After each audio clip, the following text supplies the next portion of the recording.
Mr. Speaker, I am pleased to lay before this Honorable House the bill entitled Children Amendment Act 2022.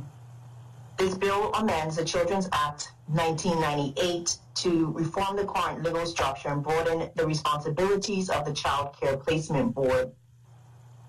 The aim of the bill is to modernize the law to improve the legislative oversight and composition of the existing Child Care Placement Board, to enhance the experience for children in care of the Director of Child and Family Services.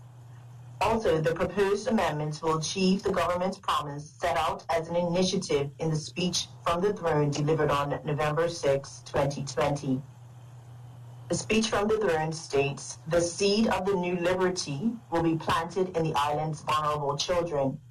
The outdated Child Care Placement Board will be replaced by a Children's Commission whose remit will be to advocate for the children in care, promoting best practice policy, programs, and service responses to meet their needs." Mr. Speaker, the purpose of the Children's Act 1998 is to protect children from harm, promote the integrity of the family, provide protection for the rights of children amongst persons with regular contact with children, and ensure the welfare of children. The Children Act 1998 benefits all children in Bermuda. However, this bill will focus specifically on amendments to the Children's Act of 1998 that will benefit children in care of the Director of Child and Family Services, either under a care order or an interim care order. Currently, Mr. Speaker, the Child Care Placement Board's role and responsibilities are limited.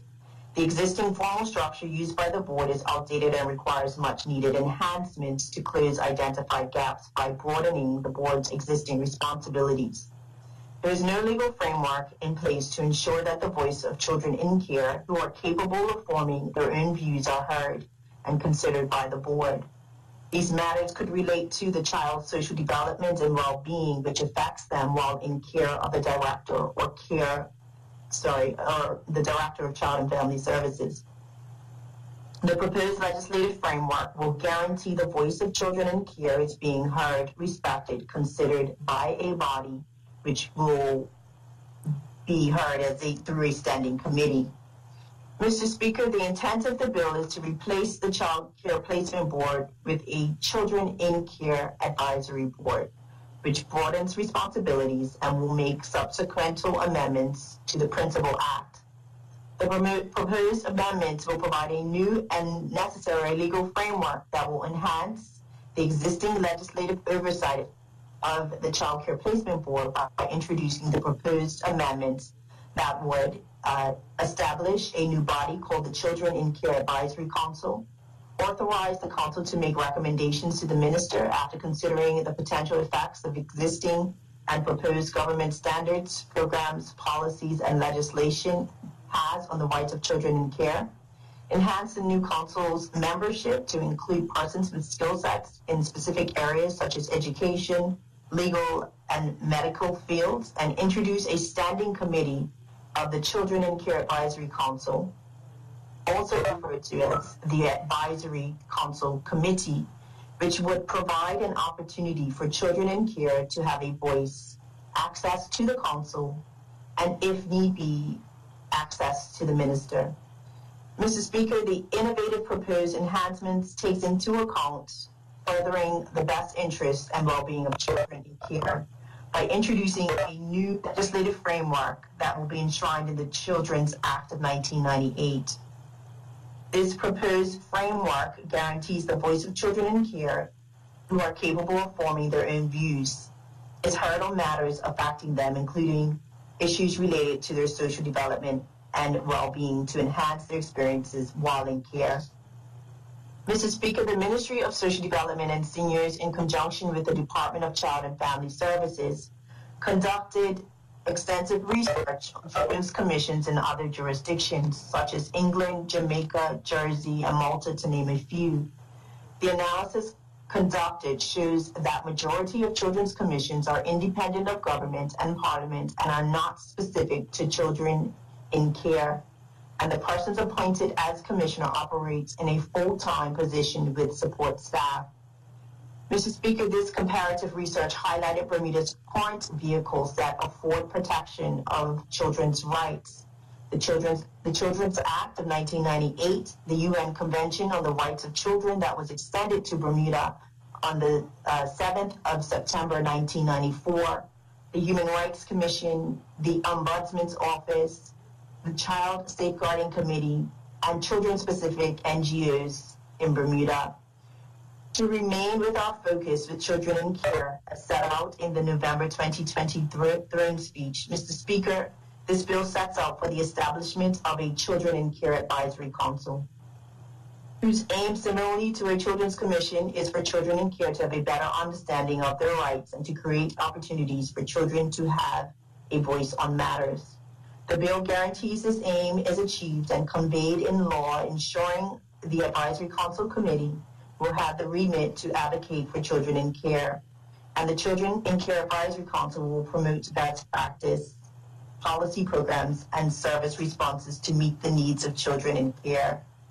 Mr. Speaker, it is proposed that the board's existing responsibilities will be transferred to the proposed council. In addition, the council will now have new responsibilities, which broaden the council's scope and allow it to operate under the guidance of the UN Convention on the Rights of the Child to ultimately promote and protect the rights of children in care. The proposed new responsibilities are advising the minister on matters relating to social development and well-being of children in care, inquiring into and reporting upon any matter referred to by the minister, informing the minister of and making recommendations on matters related to social development and well-being of children in care, promoting and protecting the rights of children in care, considering the effects of any legislation, government policy, program, or standard may have on children in care and making recommendations to the minister, and raising public awareness of issues affecting children in care. The Council will work collaboratively with the Department of Child and Family Services to provide an opportunity for children in care to participate in dialogue when decisions are being made about their lives and to find out what children think. Mr. Speaker, the purpose of the Standing Committee, namely the Advisory Council Committee, is to provide a smaller, non-intimidating environment so children in care, through a non-statutory youth panel, are able to express their views on matters affecting them, do not feel intimidated, and to ensure best practice standards are upheld when it comes to the composition of the committee. 2 or more members should never hold a forum with less than 2 children. Its proposed application of the law will allow for Articles 12 and 13 of the UN Convention on the Rights of the Child to be enshrined in the Children's Act 1998.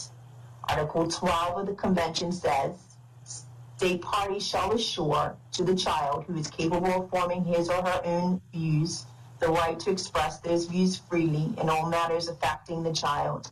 The views of the child be given due weight in accordance with the age and maturity of the child.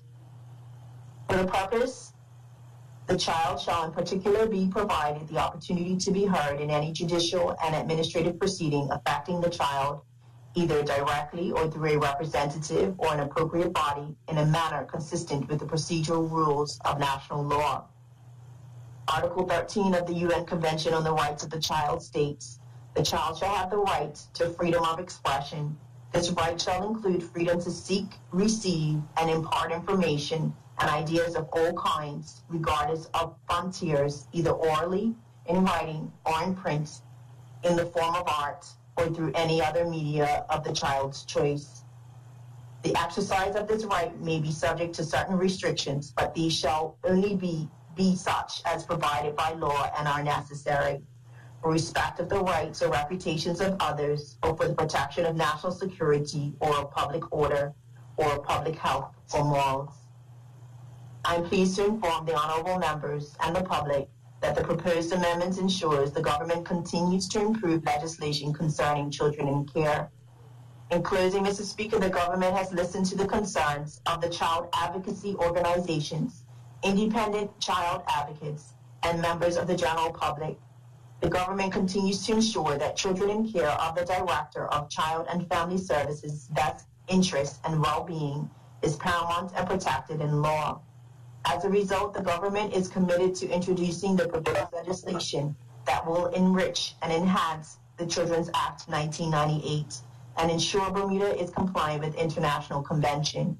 I am confident the provisions in this bill will be beneficial to Bermuda's vulnerable population, children in care, by empowering them to exercise their right to have a voice on matters impacting them. Thank you, Mrs. Speaker.